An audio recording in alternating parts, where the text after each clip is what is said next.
two guests. Charles Levinson is a Reuters correspondent who co-wrote the special report on Pentagon obstruction.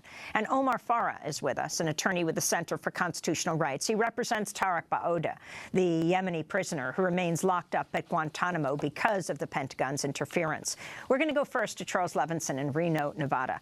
Can you talk about the scope of what you discovered? I mean, this is President Obama's Pentagon. Right. Yeah, it's basically there is sort of a deep institutional resistance in the military, in the Pentagon, against closing Guantanamo among a lot of rank-and-file, mid-level, and more senior officers.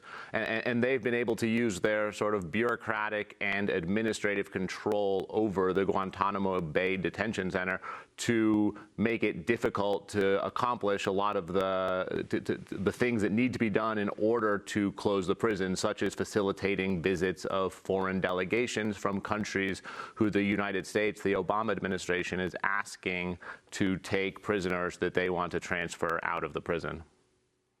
Well, what about some of those? The example of Tarek Ba'oda, for example, was a third country that the U.S. had asked to take Ba'oda. Wanted to see the prisoner's full medical file. This is a prisoner who's been on hunger strike for 7 years. His weight has dropped from 148 pounds to, I think, 60-something.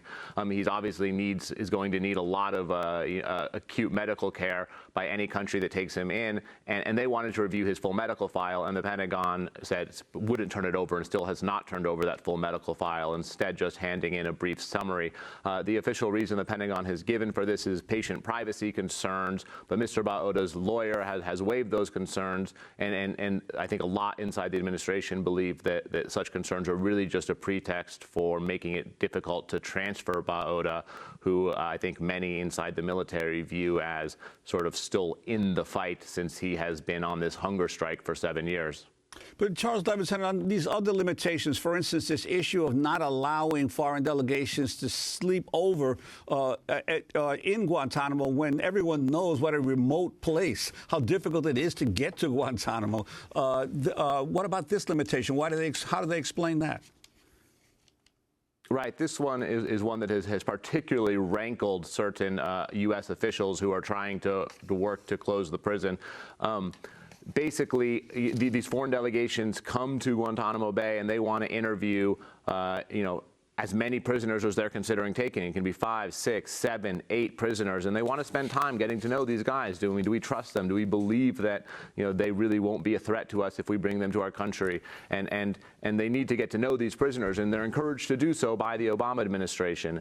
And that can take time. And so instead of coming down and spending a couple days, 2, 3 days interviewing these prisoners, recently, basically since Obama began his new push to close this prison, the military has put new restrictions on spending the night at Guantanamo, and these are new. I mean, for a long time, foreign delegations were visiting this detention center and were allowed to spend the night, but more recently they have been prevented from doing so, and that has an impact not just on the ability of the Obama administration to facilitate these prisoner transfers and close the prison, but it also has a cost on taxpayers because, at least in one case, the delegation in question had to commute each morning and afternoon from Miami. It's a 90-minute flight. It's taxpayer funded, and that added tens of thousands of dollars in costs in airfare of military planes to facilitate this sort of very burdensome commute schedule. Charles Levinson, in your article, you cite Pentagon spokesman Gary Ross, a U.S. Navy commander. He says, quote, "No foreign government or a U.S. department has ever notified the Department of Defense that transfer negotiations collapsed due to a lack of information or access provided by the Department of Defense." Can you respond to this?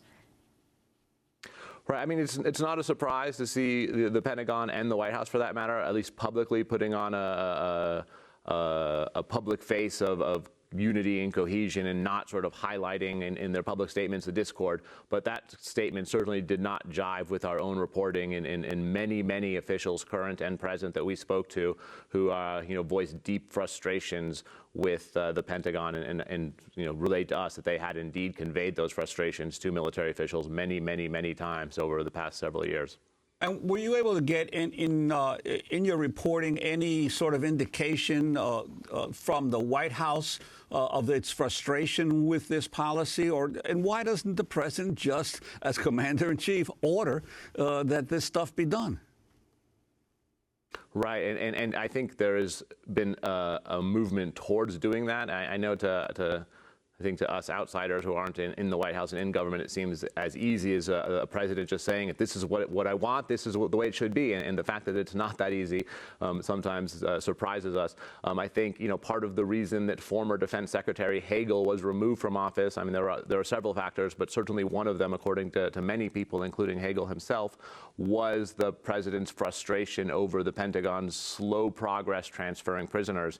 And more recently, Hagel's successor, Ash Carter, was summoned to the White House just before Labor Day and was, for a one-on-one sit-down with Obama, who according to people briefed on the meeting, told us that Obama gave him sort of a very candid talk about the need to step up progress on this front. And I think since that talk, there has been some progress, and there is a sense that things have gotten somewhat better, although there are still many frustrations.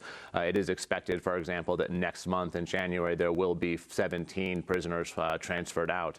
So it does appear that as Obama has sort of refocused and doubled down his attentions on this and really, given this more attention, there has been some, he has been able to make some headway in getting the Pentagon to do his bidding. Maybe we can find out exactly what President Obama said to the Secretary of Defense when someone hacks into his private email account. Right, it was just admitted that he was using that on his iPhone.